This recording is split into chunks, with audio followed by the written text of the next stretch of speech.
Shine On, your 17-track album that was released over 4 years in the making. Tell us a little bit about this one. It's a body of work that I'm very, very proud of and comfortable with.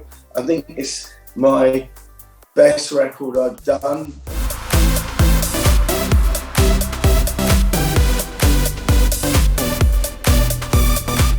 Hey friends, it's your girl Emily Curl back in my virtual studio, and today we're hanging out with legendary DJ, producer, composer, and label owner Paul Oakenfold. Paul, it's good to see you. That's a long intro. I was going to say, that's a good intro, because at this point, is there anything that you haven't done that you need to do? No, I think that first of all, I don't like long intros. It's, someone who does everything. I think you should focus on one thing rather than everything. But the strange and wonderful thing about the music industry, over the 30 years that I've been into it, you're given opportunities to grow. And what I mean by that is I started in the record industry to work for a record label. I grew out of that and wanted my own label because there was no access for young new artists who made dance music.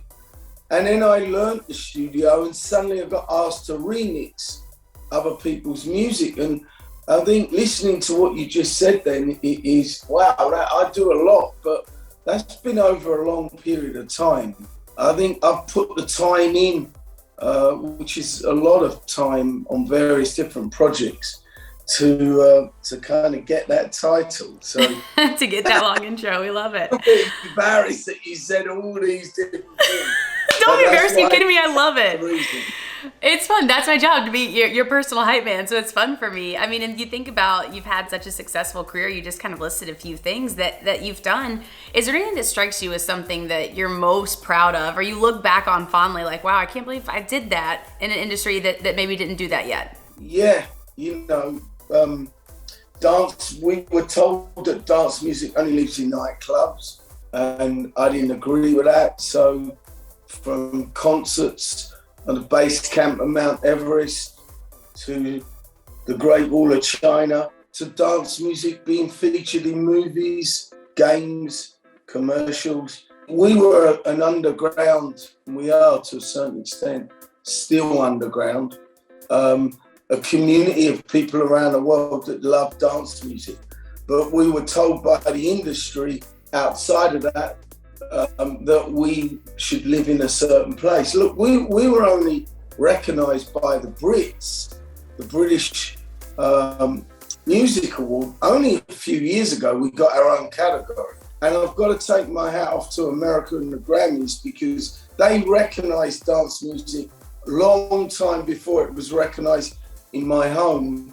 There's some amazing talent in England, in Britain, and they've never really got the recognition that they should have got, because the British Music Academy didn't recognise us. When you think about, like you said, like dance artists that are doing it really well right now, who comes to mind? Well, I mean, look, you've got, and it's global, you've got Rufus the Soul from Australia, you've got Black Coffee from Africa, you've got Hernan Catania from South America, Argentina, you've got Martin Garrix from Holland. I mean, it's a global sound with enormous amount of talent. Swedish House are back with a great record. So we've grown up. Club culture as it's known today is which came out of change in 1988, 89, was really where dance music exploded on the world stage. So we've come of age, really. When you think of this new generations of artists that are coming through, what piece of advice would you give them starting out in the industry that maybe you wish you would have known when you first started? Is there a lot of new talent? Yes. Is there a lot of great talent? Probably not, because technology has made it very easy to be a DJ or to make music. And with that, you need guidance, support, understanding that the first record you make is not going to be the best record. You need to come up with your own unique sound. and that's what will make you stand out from the pack, and to grow as an artist. So there's a lot to do for new talent that's around, and I think it's important for people like myself to help, support, encourage, disagree, learn to listen. Really important to learn to listen. And I had good teachers, and so with the artists that we sign to our label, we try and give them everything that me and my team have learned over the years of working in a wonderful business and meeting great people. Yeah, I'm curious for you, like what's so interesting is going from a label then starting your own label. What was the biggest challenge and also the biggest reward in doing something like that? I was working independently. I was running, actually, Profile Records, which was Run DMC, and Def Jam, which was Beastie Boys, Public Enemy, LL Cool J. I was doing all that. And then there was this undercurrent of dance music coming out in the UK, but there was no labels for them. It was either urban or pop. So I had friends at major record labels who I spoke to and said, we'll finance it. Why don't you start it? So I'm like, okay, why not? You know, actions speak. So let me do it. This is, if I've got an infrastructure and a setup of professionals around me, it allows me to go and be creative. And that's what dance music is about. It's allowing people to be the best at what they do. So I stepped into those shoes of running a record label. I had the team around me. We signed acts, we had crossover hits, and we're doing well as a label. We're an independent dance record label that supports tomorrow's stars today. Yeah. I mean, working with so many cool artists over the course of your career, is there a memory that stands out or maybe a collaboration that you really love? Or, you know, maybe just like someone that you really enjoyed working with that comes to mind? I found this new artist called Velvet Cash. He lives in Los Angeles.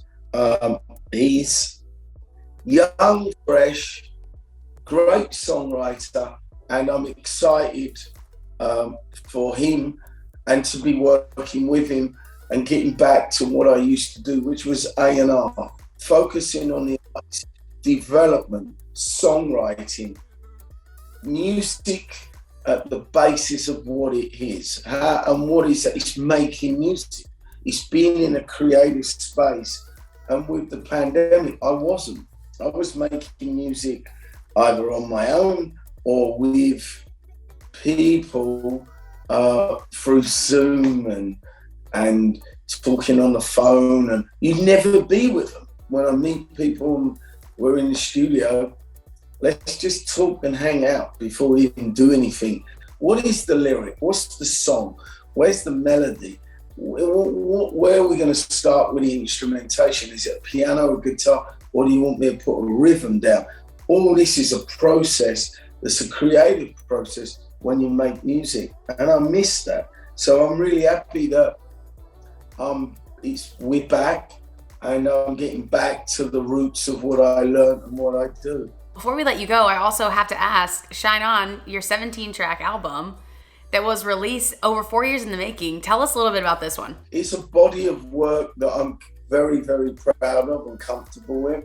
I think it's my best record I've done. If anyone listens to my first to my third, it's only the third album I've ever done, you can see the growth as an artist. You can see and understand musically where I am. It's very cinematic, living and working in film, writing music for movies. It's been inspiring for me. It's a craft that I learned that I wasn't very good at, because it's easier to write a dance record than it is write a cinematic song with an orchestra. But I dived deep during the pandemic. I locked the doors, as many people did, and I worked on that record. So the record's finally come out. It's doing well. It's not really what you might expect from me, but that's all right. You know, I think it's important to I encourage this with artists that are signed to my label to grow, to develop. You don't always want to hear the same old tune. So it's different. Will there be dance mixes of the songs on the album? Of course. But as a body of work, a story that I want to tell, some of the artists you know, some you don't. You start at the beginning and you end with CeeLo Green, and you see how you feel. And maybe you'll jump back into it, certain songs. Maybe you'll want to listen to it again and find something that you missed first time around. Thanks for checking out our interview with Paul Oakenfold. Make sure you stream his new album, Shine On, that's out now on iHeartRadio. And we'll see you next time.